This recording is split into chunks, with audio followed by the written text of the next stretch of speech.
Hello friends, welcome to the channel Glorious Classes. Friends, in this video, I solve question number 1 to 5 of previous year CGPGT physics paper. So let's start from question number 1. Question number 1 is the magnetic moment mu of a revolving electrons around the nucleus rise with principal quantum number nh. इसमें चार options given है. First option है mu proportional to n. Option B है mu proportional to 1/n. Option C है mu proportional to n square. Option D है mu proportional to 1/n². ठीक, तो इसका हम सॉल्यूशंस देखेंगे. इलेक्ट्रॉन किसी भी ऑर्बिट में मोमेंट करता है. ठीक, तो यहाँ पर मोमेंट करने के कारण वेलोसिटी v से क्या करेगा, मूव करेगा. v क्या हो गया, इलेक्ट्रॉन की वेलोसिटी.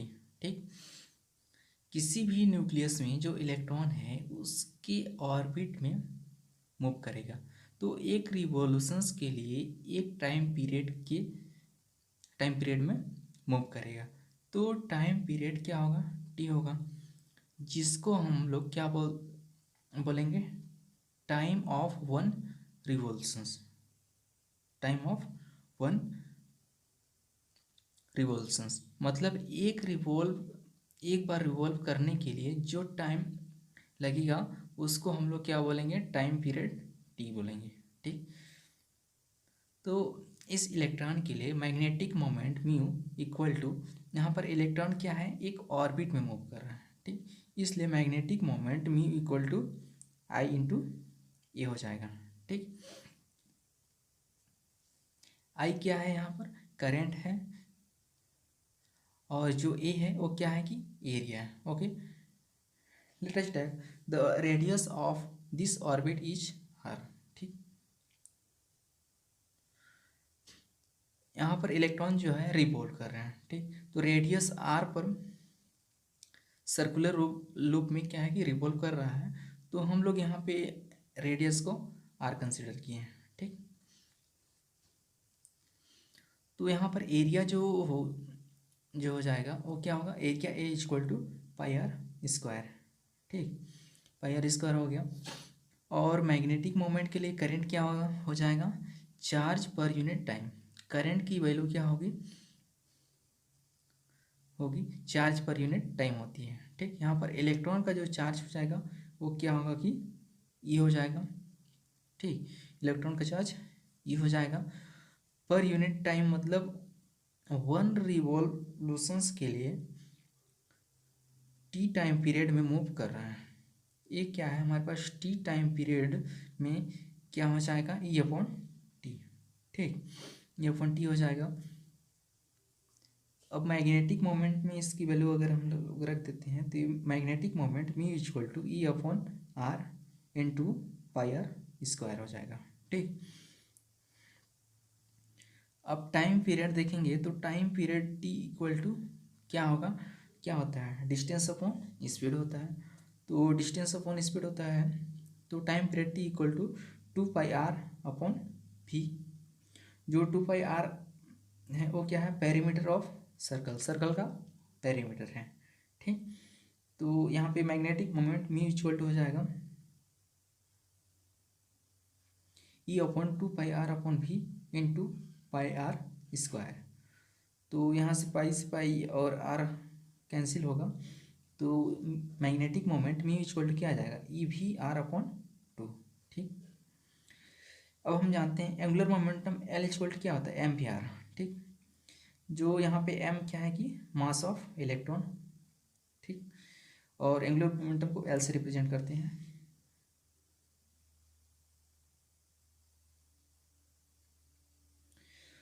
फिर हम देखते हैं जो गायरोमैग्नेटिक रेशियो होता है, gamma equal to magnetic moment upon angular momentum. ठीक, तो गायरोमैग्नेटिक रेशियो जो हो जाएगा गामा इक्वल टू, जो मैग्नेटिक मोमेंट का वैल्यू कितना है, ई वी आर अपॉन 2, और जो एंगुलर मोमेंटम है वो क्या है कि एम वी आर. ठीक, अब दोनों के वैल्यू यहाँ पे रखने के बाद क्या हो जाएगा, कैंसिल होने के बाद बचेगा क्या, ई अपॉन 2m. ठीक, ये म्यू अपॉन एल का रेशियो आ गया. तो म्यू अपॉन एल, म्यू क्या है, मैग्नेटिक मोमेंट है. ठीक, तो mu upon L equal to E upon 2m। तो यहाँ से magnetic moment mu equal to E upon 2m into L आ गया। ठीक, तो angular momentum according to quantum principle वो क्या होता है कि L equal to n upon n H upon 2 ठीक, इसको हम बोहर क्वांटिनाइजेशन कंडीशंस भी बोला जाता है। तो इसमें जो एच है वो क्या है कि प्लांक कांस्टेंट है, और एन जो है कि वो नेचुरल नंबर है।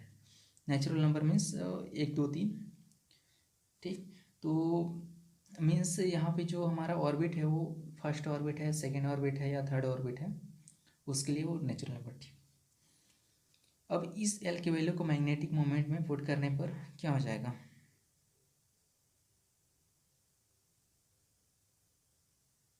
Magnetic moment mu equal to E upon 2m into L. यहाँ पे एल की वैल्यू पुट करेंगे तो ये हो जाएगा mu equal to E upon 2m into N H upon 2 ठीक, तो यहाँ पर जो एच है वो क्या है कि प्लांक कांस्टेंट है, और जो फाई है वो भी क्या है कि कांस्टेंट है, और जो ई की वैल्यू होती है वो क्या होता है कि फिक्स्ड होती है 1.6 इंटू 10⁻⁻19। और जो एम है, एम क्या है कि मास है, तो किसी भी इलेक्ट्रॉन की जो मास होती है वो भी क्या होती है कि एम जो है मास है इलेक्ट्रॉन की, तो किसी भी इलेक्ट्रॉन की जो मास होती है क्या होती है कि फिक्स्ड होती है। ठीक, तो यहाँ पे जो म्यू है मैग्नेटिक मोमेंट वो एन के डायरेक्टली क्या है कि प्रोपोर्शनल हो रहा है। ठीक, एन के डायरेक्टली प्रोपोर्शनल हो रहा है। ओके, तो सो करेक्ट ऑप्शन इज ये हो जाएगा mu directly proportional to N.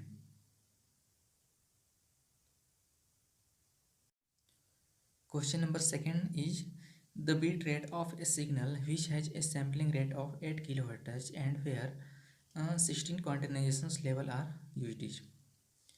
यहाँ पे 4 ऑप्शंस गिवन है। ऑप्शन फर्स्ट है 3200 बिट्स पर सेकेंड, ऑप्शन बी है 16,000 बिट्स पर सेकेंड, ऑप्शन सी है 64,000 बिट्स पर सेकेंड, ऑप्शन डी है 72,000 बिट्स पर सेकेंड। तो इसका सोल्यूशन हम देखते हैं। If n is the number of bits per sample then the number of quantisation level equal to 2 to the power n। यहाँ पे n क्या है ना, नंबर ऑफ बिट्स सैंपल। ठीक, तो since the number of quantisation level is 16, questions में क्या है कि ये गिवन है। ठीक, तो ये हो जाएगा 2 to the power n equal to 16। तो 2 to the power n equal to 16 को हम लिख सकते हैं 2 to the power 4। ठीक, तो यहाँ से n की जो वैल्यू आ जाएगा क्या आ जाएगा, n इक्वल टू 4। अब बिट रेट का जो फॉर्मूला होता है वो क्या होता है, sampling rate into number of bit sample. ठीक, तो सैम्पलिंग रेट क्वेश्चंस में हमारा क्या है कि गिवन है कितना है कि 8 किलो हर्ट्ज। ठीक, किलो हर्ट्ज को हर्ट्ज में कन्वर्ट करने के लिए क्या करते हैं, 10 to the power 3 से मल्टीप्लाई करते हैं। तो यहाँ पे हमारा जो सैम्पलिंग रेट क्या हो जाएगा 8000 हर्ट्ज हो जाएगा। ठीक, तो फॉर्मूला में वैल्यू पुट करने पे क्या हो जाएगा 8000 इंटू 4 मल्टीप्लाई करेंगे तो हो जाएगा 32,000 बिट्स पर सेकेंड। ठीक, तो ऑप्शंस में हमारा क्या है कि गिवन 3200 गिवन है। ठीक, तो आई थिंक क्वेश्चंस में ऑप्शंस जो है गलत दिया हुआ है, तो यहाँ पे 3200 ना होकर के 32,000 होना चाहिए था। ठीक, तो इस कंडीशन से क्या हो जाएगा कि ऑप्शन से हमारा क्या हो जाएगा कि करेक्ट ऑप्शन हो जाएगा।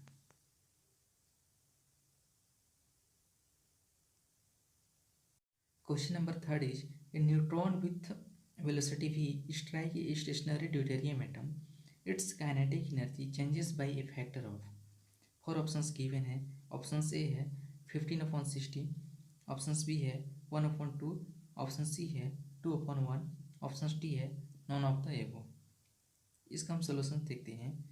Let us assume mass of neutron is m। Now the deuterium atom contains 1 neutron and 1 proton, so mass of deuterium atom is equal to 2m। Now the initial conditions given us that are neutron is moving with velocity v and deuterium has a velocity 0. So after collision, let us assume the neutron velocity v1 and deuterium atom velocity v2.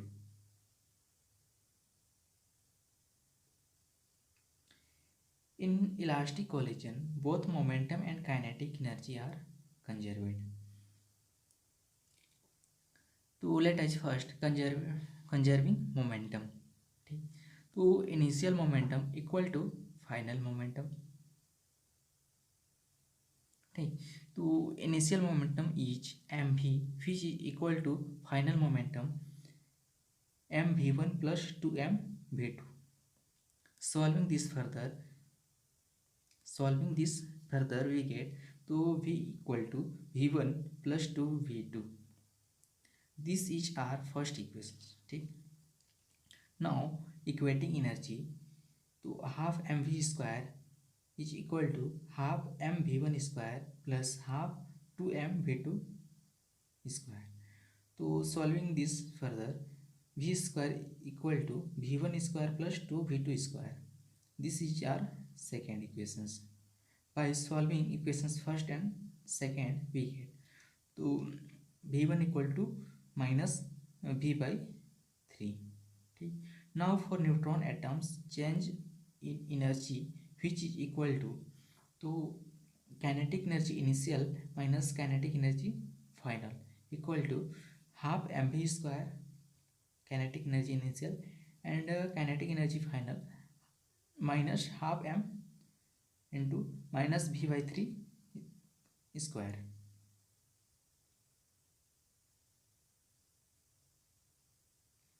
तो ये हो जाएगा half M V square minus 1/2 M V square upon 9. इसको solve करने में आ जाएगा 8 M V square upon 18. ठीक, तो यहाँ से इसको सॉल्व करने पे आएगा 4 एम वी स्क्वायर अपॉन 9. ठीक, तो now the ratio of kinetic energy initial minus kinetic energy final upon kinetic energy initial equal to हो जाएगा 4 M V square upon 9 into half M V square. ठीक, इसको solve करने पे हो जाएगा 8 अपॉन 9. ठीक, तो correct option is D, none of the F.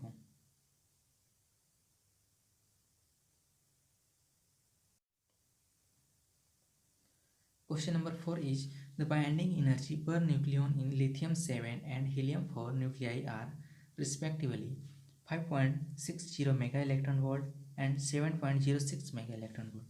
Then energy of the reactions. इस reactions की हमको क्या करना है, एनर्जी फाइंड करनी है. ठीक, तो यहाँ पे 4 ऑप्शंस गिवन है. ऑप्शन फर्स्ट है 19.6 mega electron volt, option B है 2.4 mega electron volt, option C है 8.4 mega electron volt and option D है 17.3 मेगा इलेक्ट्रॉन वोल्ट. ठीक, तो इसका हम सॉल्यूशंस देखते हैं. इस क्वेश्चंस में लिथियम के लिए एंड हीलियम के लिए बाइंडिंग एनर्जी पर न्यूक्लियन की वैल्यू दे रखा है. वो कितना है 5.60 mega electron volt and 7.06 mega electron volt. Then energy of reactions. Okay, यहाँ पर एनर्जी जो होगी रिएक्शंस की वो हमें क्या करना है कि कैलकुलेट करना है. ओके, पर न्यूक्लियन की एनर्जी हमारे पास दिया हुआ है तो हम क्या कर सकते हैं, लिथियम एंड हीलियम के लिए बाइंडिंग एनर्जी कैलकुलेट कर सकते हैं. ठीक, तो अब हम देखते हैं बाइंडिंग एनर्जी फॉर लिथियम के लिए. ठीक, binding energy for lithium equal to 7 into 5.60. ठीक, इसको मल्टीप्लाई करेंगे तो क्या हो जाएगा 39.20 मेगा इलेक्ट्रॉन वोल्ट. ठीक, ये वैल्यू आ गया. अब सिमिलरली हीलियम के लिए भी कैलकुलेट कर सकते हैं. तो binding energy for helium equal to 4 into 7.06. ठीक, तो इसको मल्टीप्लाई करने पे 28.24 मेगा इलेक्ट्रॉन वोल्ट हो जाएगा. ठीक, अब यहाँ से हमारे पास क्या हो गया, बाइंडिंग एनर्जी आ गई, लेकिन हमने यहाँ पर एक हीलियम के लिए कैलकुलेट किया है. ठीक, बट यहाँ पर हीलियम के लिए नंबर कितना दिया गया है 2 दिया गया है, ठीक, 2 दिया गया है। तो यहाँ पे हम लिख सकते हैं बाइंडिंग एनर्जी फॉर 2 हीलियम, ठीक। तो ये हो जाएगा 2 इंटू 28.24, इसको मल्टीप्लाई करेंगे तो आ जाएगा 56.48 मेगा इलेक्ट्रॉन वोल्ट, ठीक। तो एनर्जी ऑफ रिएक्शंस या हम बोल सकते हैं एनर्जी ऑफ प्रोटॉन, तो इसके लिए हम तो इसको हम लिख सकते हैं एनर्जी ऑफ द रिएक्शंस, ठीक। तो 56.48 mega electron volt minus 39.20 mega electron volt, ठीक। तो यहाँ से वैल्यू आ जाएगी 17.28 mega electron volt. So correct option is D.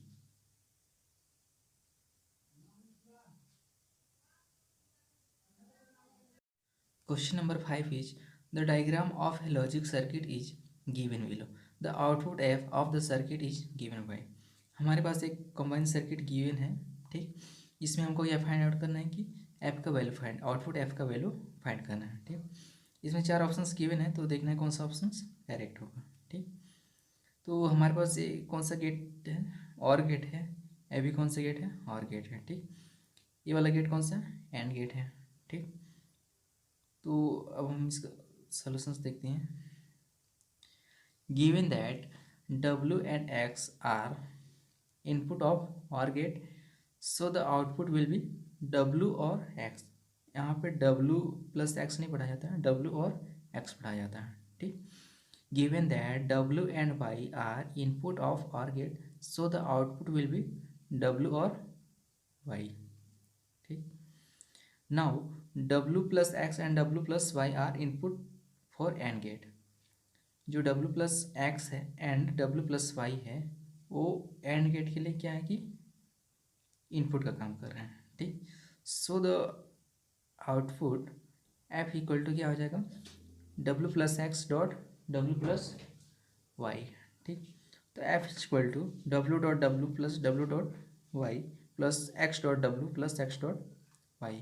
F equal to W plus W dot Y plus X dot W plus X dot X, sorry X dot Y। यहाँ से क्या है कि W कॉमन ले लेंगे तो क्या हो जाएगा F equal to W common आ गया, फिर ब्रैकेट में जाएगा 1 plus X plus Y plus X dot Y, ठीक। तो यहाँ पे जो X प्लस Y है, ठीक, वो क्या होगा कि या तो 0 होगा या तो 1 होगा। दोनों केस में जब हम बाइनरी फॉर्म में 1 से प्लस करेंगे तो क्या आएगा 1 ही आएगा। मीन्स 1 प्लस 0 या 1 प्लस 1, दोनों फॉर्म में बाइनरी केस में क्या आता है 1 ही आता है, ठीक। तो 1 plus X plus Y equal to क्या हो जाएगा 1 हो जाएगा। तो F इक्वल टू क्या हो जाएगा W plus X dot Y, ठीक। इतना आ जाएगा आउटपुट। तो ये हमारा ऑप्शन किससे मैच कर रहा है, तो ऑप्शन सी से मैच कर रहा है। तो सो करेक्ट ऑप्शन सी।